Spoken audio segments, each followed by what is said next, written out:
नमस्कार दोस्तों। आजकल भारत और चाइना के बीच में जो बॉर्डर का विवाद चल रहा है उसको देखते हुए कई कदम भारत सरकार ने भी उठाए हैं। करीब उनकी 59 ऐप्स को भी बैन कर दिया है कंट्री के अंदर, जिसमें टिकटॉक जैसे ऐप हैं वो महत्वपूर्ण, जो काफ़ी चर्चित ऐप्स थे उनको भी कर दिया गया है। और उसके बाद अब देखा उसी अभी पिछले 15-20 दिनों के अंदर ऐसा भी देखा गया, बाइकॉट चाइनीज़ प्रोडक्ट नाम से काफ़ी मुहिम तेज़ी से चल रही है और काफ़ी लोगों ने इस पर बीड़ा उठा रखा है चाइनीज़ प्रोडक्ट को बैन करने के लिए या रिमूव या बैन करने के लिए, ना यूज़ करने के लिए।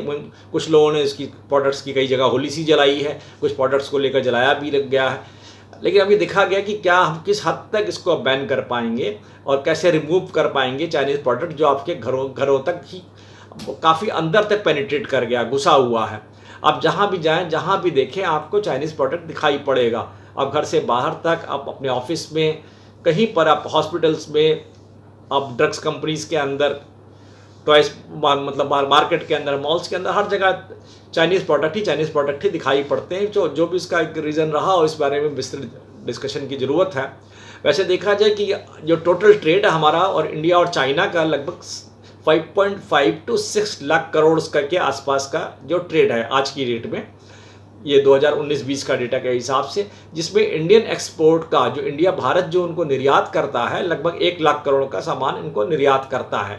1 लाख करोड़ का सामान निर्यात करता है। और जो हमारा जो आयात है, मतलब हमारा जो इंपोर्ट है चाइना से, वो लगभग 5 लाख करोड़ के आसपास का, 5 लाख करोड़ रुपीस के आसपास का इंपोर्ट हमारा होता है। तो अब जो ट्रेड डेफिसिट है, जो इंपोर्ट और एक्सपोर्ट में जो आपका डिफरेंस है, वो लगभग 3.5 to 4 लाख करोड़ के आसपास का आता है।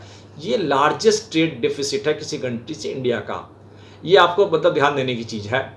ये जो डेफिसिट होता है, कहाँ डेफिसिट क्या होता है कि हमारा जो इंपोर्ट है एक्सपोर्ट से कितना कम है, वही मैं बता रहा हूँ। 3.5 से लेकर 4 लाख करोड़ तक का डिफरेंस है। मतलब हम इंपोर्ट कम करते हैं और एक्सपोर्ट हम ज़्यादा करते हैं। इंपोर्ट जो है कम करते हैं, एक्सपोर्ट ज़्यादा करते हैं। इसी को हम जो रुपीस के टर्म में आप कन्वर्ट करें, इसको हम ट्रेड डेफिसिट बोलते हैं। ट्रेड डेफिसिट अब होता क्या है, ये मेजर हम किसी चीज़ में इंपोर्ट करते हैं, कहाँ पर जो मेजर जो आइटम्स हम जिसमें इंपोर्ट करते हैं, जैसे अप्लायंसेस के मार्केट के अंदर जो यूज़ होती है, कंज्यूमर ड्यूरेबल्स के अंदर जो यूज़ होते हैं, इलेक्ट्रॉनिक आइटम्स होती, कंप्यूटर से रिलेटेड जो हार्डवेयर होता है, वो सब जो हम इंपोर्ट करते हैं चाइना से, हमारा काफ़ी ज़्यादा निर्भरता चाइना के ऊपर है। और जो इक्विपमेंट्स बनाते हैं, मशीनरी, न्यूक्लियर रिएक्टर्स के अंदर भी हम काफ़ी इंपोर्ट करते हैं चाइनीज़ प्रोडक्ट का।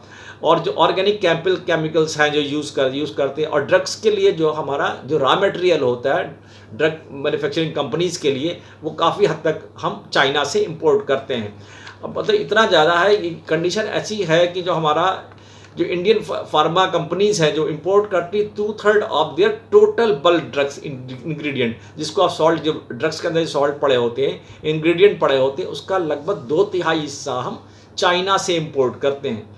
यदि आप देखिए, यदि ये national list of essential drugs की यदि बात करें, जिसमें 373 ड्रग्स होती हैं, वैसे उसमें लगभग 200 जो इम्पॉर्टेंट ड्रग्स हैं, उनके लिए जो एक्टिव फार्मास्यूटिकल जो इंग्रेडिएंट्स होते हैं, जो सॉल्ट जिसमें मिला होता है, जिसको मिला कर दवा तैयार की जाती है, वो हम चाइना के ऊपर निर्भर हैं। ये देखिए, अब इवन इस बात की गंभीरता इस बात से भी पता लगाई जा सकती है कि नीति आयोग, जो गवर्नमेंट ऑफ इंडिया के पहले प्लानिंग कमीशन के नाम से जाना जाता था, उन्होंने भी अपनी एक हाल की एक मीटिंग में कहा, मतलब इंडियन जो फार्मास्यूटिकल मैन्युफैक्चरर्स हैं, उनको कहा कि आप जो रॉ मटेरियल के प्रोटेक्शन को बढ़ाइए, जिससे आपको डिपेंडेंसी चाइना पर इस मामले में कम से कम हो जाए। ये इनका ये कहना था उनका पूरा। अब दूसरी चीज़ देखिए, आप देखिए, जैसे स्मार्टफोन का मार्केट है, स्मार्टफोन के मार्केट पर इंडिया के मार्केट में 70 से 80% जो मार्केट शेयर है वो चाइनीज़ कंपनीज़ के हाथ में है। चाइनीज़ कंपनीज़ के हाथ में, ध्यान दीजिए, ये 2019 के डेटा के हिसाब से मैं बता रहा हूँ, जिसमें आपने कंपनीज़ देखी होगी, MI के मोबाइल देखिए, ओप्पो को देखिए, वीवो को देखिए, रियलमी के देखिए, क्योंकि ये थोड़ा अफोर्डेबल होते हैं, चीप होते हैं, और इंडिया के अंदर इनका मार्केट शेयर बहुत ज़्यादा है, बहुत अच्छा मार्केट शेयर है इनका, जो 2018 के आसपास 60% था। अब 2019 के आसपास, 19 में जो डेटा आया, इसके बाद 70 से लेकर 75% तक का मार्केट शेयर ये चाइनीज़ कंपनी, चाइनीज़ मोबाइल्स के पास है। इन्होंने चाइनीज़ लोगों ने, चाइनीज़ इन्वेस्टर्स ने इवन माइक्रोमैक्स में भी इन्वेस्ट कर रखा है, लावा में इन्वेस्ट कर रखा है, इंटेक्स के अपने कार्बन जो बहुत और जो चीपर ब्रांड्स हैं इसके अंदर भी काफ़ी अच्छा इनका इन्वेस्टमेंट है। और अब इवन देखिए इनको ये कंपटीशन, अब ये टीवी मार्केट के अंदर देखिए, टीवी मार्केट में 40 से 45% का शेयर जो है ये भी इन्होंने कैप्चर कर लिया है। MI Xiaomi जो है 40% का है, इसका ग्रोथ जो है 2000 के अंदर 40% के आसपास रहा। जो अब इसमें प्रॉब्लम क्या होगी, सैमसंग एंड LG जो पहले जो मैन्युफैक्चरर है इंडिया के अंदर, इनका जो काफ़ी दबदबा था, इनका शेयर दिन पर दिन कम होता जा रहा है क्योंकि इनको बहुत टफ कंपटीशन मिल रहा है Xiaomi से, TCL से और OnePlus के जो इनके टीवी मार्केट में आ गए उससे भी हो गया है। और इवन सैमसंग का मोबाइल का जो ये कारोबार है वो भी काफ़ी दबाव में रहता है इनके चाइनीज़ प्रोडक्ट्स की वजह से। अब देखा एक चीज़ और बड़ी गंभीरता देखने की बात है, टॉयज़ का जो मार्केट है, खिलौनों के मार्केट पर चाइनीज़ लोगों का आधिपत्य है, मतलब चाइनीज़ के ऊपर डिपेंडेंसी हमारी बहुत ज़्यादा है। इवन 90% मार्केट शेयर जो है वो चाइना के पास हमारे टॉयज़ का। उसमें मेजॉरिटी में क्या है, बैटरी ऑपरेटेड टॉयज़ हैं, बैटरी ऑपरेटेड, ये बैटरी से चलने वाली कारें हैं और अलग जो म्यूज़िकल इंस्ट्रूमेंट है जो बैटरी से चलने वाले, वो चाइना में शायद सस्ते पड़ते हैं। ये चाइना का उसके अंदर काफ़ी ज़्यादा हस्तक्षेप है और काफ़ी ज़्यादा डोमिनेंस है ये टॉयज़ मार्केट के ऊपर भी चाइना का। अब देखिए और एक चीज़ की देखिए, इसके अंदर जो चाइनीज़ प्रोडक्ट, ये बाइसिकल के अंदर है, साइकिल के अंदर, साइकिल में भी इंडिया का करीब 50% शेयर जो है इंडिया इंपोर्ट करता है चाइना से, और ये लगभग बिजनेस करीब 1500 करोड़ रुपए के आसपास होता है, जो कि एक्चुअली ये मेनली स्मॉल और माइक्रो यूनिट्स की बात होती थी, लेकिन फिर भी ये लोग इस पर भी इनका काफ़ी तगड़ा कब्जा हो गया है, इसके ऊपर भी इनका काफ़ी कब्जा है। अब ये जो कर रहे हैं इसके बाद अब इंडिया से क्या, चाइना क्या करता है, चाइना जो इंपोर्ट करता है इंडिया से, जो मेजर बायर है उनके इंडिया के सी फूड जो होते हैं, जो समुद्री जो वहाँ से जो पैदा होते हैं मिलते हैं उनका सबसे ज़्यादा, अब ये लगभग कहते हैं 100 करोड़ $, ये 100 करोड़ के आसपास है, 100 करोड़ मतलब ये रुपये 7500 करोड़ रुपए के आसपास का चाइना जो है इंपोर्ट करता है ईयरली। ये 2019 के आसपास की बात, 2018 में जो था 5000 करोड़ के आसपास का ये इंपोर्ट करता था चाइना इंडिया से। ध्यान देने वाली बात है, चाइना इंडिया से ये इंपोर्ट करता था, ये आप देखिए। उसके बाद और एक चीज़ देखिए, और ये चाइना जो है अब और प्रोडक्शन में जैसे 80% शेयर इसका सोलर सेल के अंदर, वो भी इसका जो बिजनेस है उसका भी जो उनका चाइना का जो इंडिया को भेजता है सामान, इंडिया इंपोर्ट करता है चाइना से, जैसे सोलर सेल इत्यादि की संख्या में, और जो मॉड्यूल्स होते हैं उसमें करीब 80% शेयर होता है, ये लगभग 8000 करोड़ के आसपास है।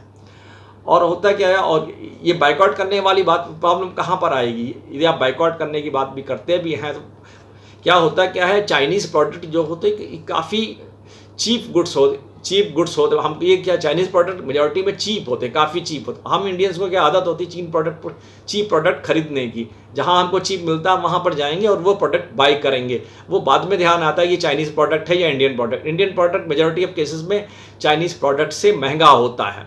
अब होता क्या, इसमें यदि चीप रिडक्शन यदि इम्पोर्ट हो जाएगा, यदि हम कहते हैं इंपोर्ट यदि हम चाइना से कम करना, बाइकआउट चाइना जो कह रहे हैं प्रोडक्ट, इससे क्या होगा, रिडक्शन हो जाएगा, इंपोर्ट में कम हो जाएगा। इंपोर्ट हम चाइनीज़ प्रोडक्ट का मान लो कम करते हैं, इससे क्या होगा, हमारी प्रोडक्शन कॉस्ट बढ़ जाएगी। प्रोडक्शन कॉस्ट बढ़ जाएगी मतलब जो प्रोड्यूस होगा, जो हम प्रोड्यूस कर रहे हैं, दिस विल बिकम कॉस्टलियर और महंगा हो जाएगा। तो उसमें क्या होगा, अल्टीमेटली क्या होगा, हु विल बी सफरर होगा कंज्यूमर, जो उपभोक्ता है वही सफरर होगा।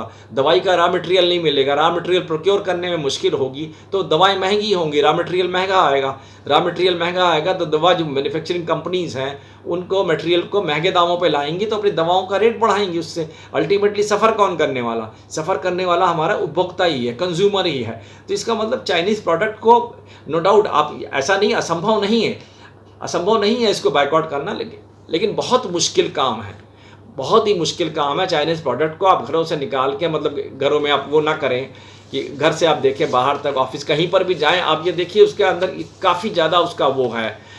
इवन आप देखिए इंडियन स्टार्टअप जितने भी हैं, 2018 में उनका जो इन्वेस्टमेंट था उसके अंदर चाइनीज़ लोगों का, उसमें इन्वेस्टमेंट्स का लगभग 15,000 करोड़ के आसपास था, जो 2019 के आसपास लगभग 30,000 करोड़ के आसपास उनका इन्वेस्टमेंट बढ़ गया है।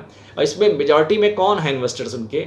मेजॉरिटी में इन्वेस्टर्स कौन है? अलीबाबा है, जिनका पेटीएम में, जोमेटो में, स्नैपडील में, इवन जो बिग बास्केट आप इस्तेमाल करते हैं डेली मॉर्निंग में, उन सब के अंदर इनका मेजर शेयर है। और एक टेंसेंट होल्डिंग्स करके है। टेंसेंट होल्डिंग्स का जो है इसका शेयर बायजूस जैसे ऑनलाइन ऐप्स हैं, जो एजुकेशनल ऐप्स हैं, उसके अंदर है। और ओला है, स्विगी है, फ्लिपकार्ट एटसेट्रा के अंदर टेंसेंट होल्डिंग का भी काफ़ी ज़्यादा वो है, उनका इन्वेस्टमेंट है इसके अंदर। अब होता है क्या, डायमंड के बारे में देखिए। डायमंड एक और चीज़ है जिसके बारे में जो चाइना है जो परचेज करता है इंडिया के करीब 40% ऑफ द इंडिया के जो कट्स एंड पॉलिश डायमंड्स होते हैं वो ये चाइना डायरेक्टली परचेज कर लेता है। और कई बार डायरेक्टली परचेज करता है, कई बार इनडायरेक्टली परचेज करता है थ्रू हांगकांग रूट। तो कोई प्रॉब्लम होती हुई तो इसके बाद ये डायरेक्ट परचेज तो करता है, इनडायरेक्टली वो हांगकांग के थ्रू भी इसको परचेज कर लेता है। और इसके बाद जो 40% जो उसका परचेज करता है, उसके बाद देखिए डायमंड का और परचेजर कौन है इंडिया के? जो इंडिया के सूरत में जो डायमंड की मार्केट है, पूरी हब है वहाँ पर, जो इंडिया से और जो डायमंड जो बाहर एक्सपोर्ट किया जाता है उसमें यूएस का शेयर 30 से 35% है। उससे ज़्यादा चाइना इंडिया से परचेज करता है। तो ये सिग्निफिकेंट इम्पोर्टर है आपका जो डायमंड प्रोडक्ट्स का। तो बड़े ध्यान देख के और देखने की बात है कि हम लोग जो बात तो कह रहे हैं कि रिमूव चाइना प्रोडक्ट, तो क्या हम कितनी आसानी से इसको रिमूव कर पाएंगे? मेरे ख्याल से ये बहुत मुश्किल काम है, क्योंकि इससे क्या हो रहा है, कंज्यूमर को जो एंड प्रोडक्ट मिलेगा वो काफ़ी महंगा मिलेगा। तो उसके बाद हो सकता है कि इतना आसान ना हो, कितना अफोर्डेबिलिटी है, कई जगह हमारे परचेसिंग पावर भी लिमिटेड है, तो महंगे प्रोडक्ट पता नहीं कंज्यूमर किस हद तक खरीद पाएगा। और ये क्योंकि यदि इसका व्यापक असर पड़ता है और विस्तृत असर पड़ता है, इंपोर्ट हमारा कम होता है यदि चाइना से, तो डेफिनेटली हमारे जो प्रोडक्शन जो होगा कॉस्टलियर हो जाएगा। और उससे अल्टीमेटली क्या होगा, मतलब ये प्रोडक्शन कॉस्टलियर हो जाएगा, अल्टीमेटली हमारा कंज्यूमर सफ़र करेगा, कंज्यूमर को सामान महंगा मिलेगा और सब उसकी परचेजिंग पावर कम हो जाएगी। हाँ, इसमें एक बात और ध्यान देने की बात है, यदि इंपोर्ट कम होगा, इस हमारी डिपेंडेंसी चाइना पे मान लो कम होती है और बहुत मेहनत करके, बहुत सरकार के सहयोग से हम ऐसा करते हैं, तो हो सकता है कि बफर टाइम 4-5 साल के अंदर हम इस लायक रह जाएं कि हो जाएं कि हम भी उस स्तर के प्रोडक्ट बना पाएँ, उतने चीप प्रोडक्ट हम मार्केट में अवेलेबल करा पाएँ। तो उससे हो सकता है हम अदर कंट्रीज़ के मार्केट को पकड़ सकते हैं, यदि हम उस लेवल पर पहुँच जाते हैं प्रोडक्शन के अंदर और हमारी लेबर इतनी वो पड़ती एफिशिएंट होती है, तो हो सकता है हम अदर कंट्रीज़ के मार्केट शेयर को भी हम कैप्चर कर लें, जो चाइना ने ऑलरेडी कैप्चर कर रखा है। ये एक हो सकता है इसका प्लस पॉजिटिव पॉइंट है। लेकिन इट विल टेक टाइम, बहुत टाइम इसमें लगने वाला है, इतनी आसानी से होगा नहीं, इसे बहुत टाइम चलना लगेगा। ये बात मुश्किल बहुत है, लेकिन असंभव नहीं है। यदि हम लोग ठान लें और 3-4 साल का वक्त दें, तो ऐसा नहीं है कि हम चाइनीज प्रोडक्ट को काफ़ी हद तक अपनी जो ज़रूरतों के मुताबिक उसको हम कम कर सकते हैं, इंपोर्ट चाइनीज़ प्रोडक्ट का कम कर सकते हैं और अपनी प्रोडक्शन कैपेसिटी को बढ़ाकर हम दूसरे कंट्री के और ग्लोबल लेवल और कंट्रीज़ के अंदर अपनी मार्केट शेयर को हम बढ़ा सकते हैं, अपना एक्सपोर्ट बढ़ा सकते हैं। इसका पॉजिटिव एटीट्यूड हो सकते, इंटरप्रिटेशन हो सकता है। आशा आपको जानकारी पसंद आई होगी। धन्यवाद।